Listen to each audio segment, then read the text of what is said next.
BSc part first organic chemistry paper second हम ले रहे हैं यूनिट फर्स्ट। और उसके अंतर्गत जो आज हमारा टॉपिक है वो है कार्बेनियन। ये जो टॉपिक है ये हमारा चल रहा है रिएक्टिव इंटरमीडिएट्स के साथ में। उसमें से इससे पहले वाली क्लास में हमने लिए थे कार्बोकेटायन। आज उसी के अंतर्गत उसकी नेक्स्ट श्रृंखला में हम लेते हैं कार्बेनियन।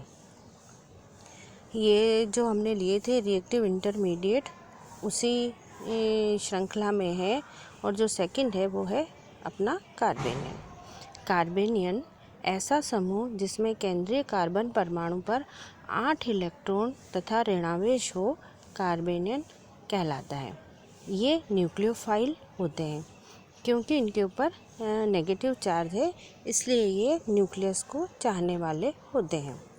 केंद्रीय कार्बन परमाणु sp3 संकरण अवस्था में होता है, जिसमें 3 sp3 कक्षकों के साथ 3 सिग्मा बंध बनते हैं, जबकि एक इलेक्ट्रॉन युग्म चौथे sp3 कक्षक में होता है। इसलिए इनकी जो आकृति है, इनका जो आकार है वो चतुष्फलकीय या त्रिकोण पिरामिडी होता है। इनमें बॉन्ड एंगल लगभग 109 डिग्री का होता है। अब हम लेते हैं टाइप्स ऑफ कार्बेनियन। जैसे हमने कार्बोकेटायन लिए थे बिल्कुल उसी लाइन पर उसी फॉर्म पे हम ये लेते हैं। तो इसमें भी अब आता है अपना टाइप ऑफ कार्बेनियन। ये 3 प्रकार के होते हैं। जैसे कार्बोकेटायन होते हैं वैसे ये भी 3 टाइप्स में इनको डिवाइड किया है। पहला है प्राइमरी, फिर सेकेंडरी एंड देन टर्शियरी।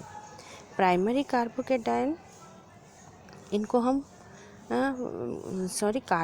कार्बेनियन, जैसे अपन ने कार्बोकेटायन को डिवाइड किया था वैसे ही इनको 3 पार्ट में अपन ने डिवाइड किया है। पहला कार्बेनियन जो है वो प्राइमरी, उसको अपन 1 डिग्री भी कहते हैं। इसके एग्जाम्पल वही मिथाइल, इथाइल, कार्बेनियन। सेकेंडरी और थर्ड है टर्शियरी। सेकेंडरी को 2 डिग्री और टर्शियरी को 3 डिग्री भी कहते हैं। अब हम लेते हैं फॉर्मेशन ऑफ कार्बेनियन कि ये बनते कैसे हैं। फर्स्ट जो है वो है कार्बन से एक परमाणु या समूह को हटाकर ये बनते हैं। दूसरा क्षार या प्रोटॉन को हटाकर उससे भी ये फॉर्म होते हैं।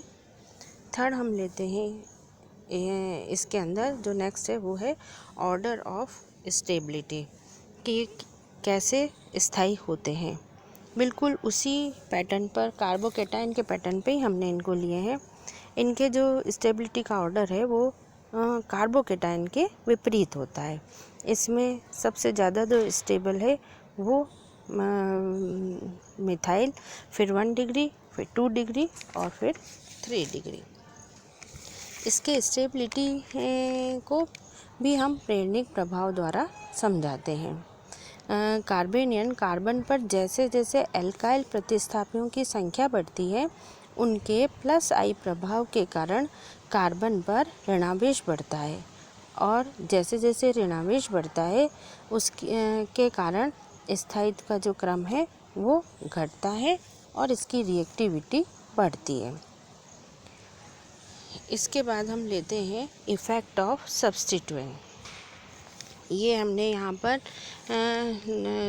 2 सब्स्टिट्यूएंट लिए हैं। एक पर R जुड़ा हुआ है और दूसरे पर X जुड़ा हुआ है। R जो है वो इलेक्ट्रॉन देता है, इसका मतलब उसका +I इफ़ेक्ट है। तो +I इफ़ेक्ट होने के कारण वो ऋणावेश को बढ़ाएगा। जैसे जैसे नेगेटिव आवेश कार्बन के ऊपर बढ़ता है वैसे वैसे उसकी स्टेबिलिटी घटती है, कम होती है, और उसकी रिएक्टिविटी बढ़ती जाती है। दूसरे केस के अंदर हमने लिया है यहाँ पर X, जो कि इलेक्ट्रॉन आकर्षित करता है, मतलब उसका -I इफ़ेक्ट है। जैसे जैसे -I इफ़ेक्ट वाले में ऋणावेश घटता है वैसे वैसे स्टेबिलिटी बढ़ती है और उसकी जो रिएक्टिविटी है वो भी कम होती है। यहाँ पर हम X के स्थान पर कोई भी हैलोजन नाइट्रो ग्रुप ले सकते हैं। ये था हमारे कार्बेनियन। इसके बाद जो नेक्स्ट आता है वो है इस रिएक्टिव इंटरमीडिएट, और वो है फ्री रेडिकल।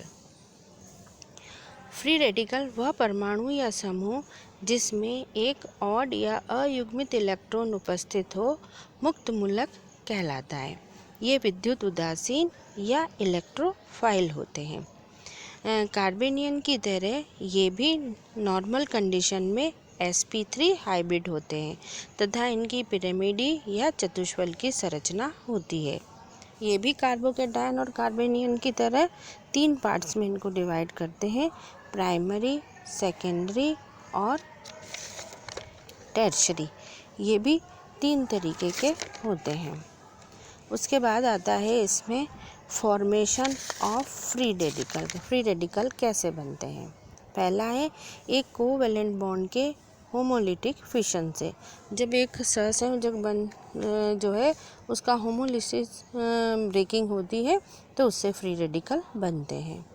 दूसरा हम लेते हैं किसी अम्ल का सोडियम या पोटेशियम सॉल्ट लेते हैं और उसका विद्युत अपघटन करवाते हैं, तब भी ये फ्री रेडिकल फॉर्म होते हैं। तो इस रिएक्शन में हमने लिया है। तो सेकंड मेथड है इसको फॉर्म करने का, वो है इलेक्ट्रोलिसिस मेथड। उससे भी फ्री रेडिकल फॉर्म होते हैं। इसके बाद आता है ऑर्डर ऑफ स्टेबिलिटी। इसकी स्टेबिलिटी का जो ऑर्डर है वो टर्शरी सबसे ज़्यादा स्टेबल, फिर सेकेंडरी, फिर प्राइमरी। इस तरीके से इसका ये ऑर्डर होता है। कार्बोकेटायन और कार्बेनियन की तरह इनकी स्टेबिलिटी को भी वही दोनों कारक प्रभावित करते हैं, इंडक्टिव इफेक्ट और हाइपर कॉन्जुगेशन, जिनको हमने पहले भी डिटेल के अंदर लिया हुआ है।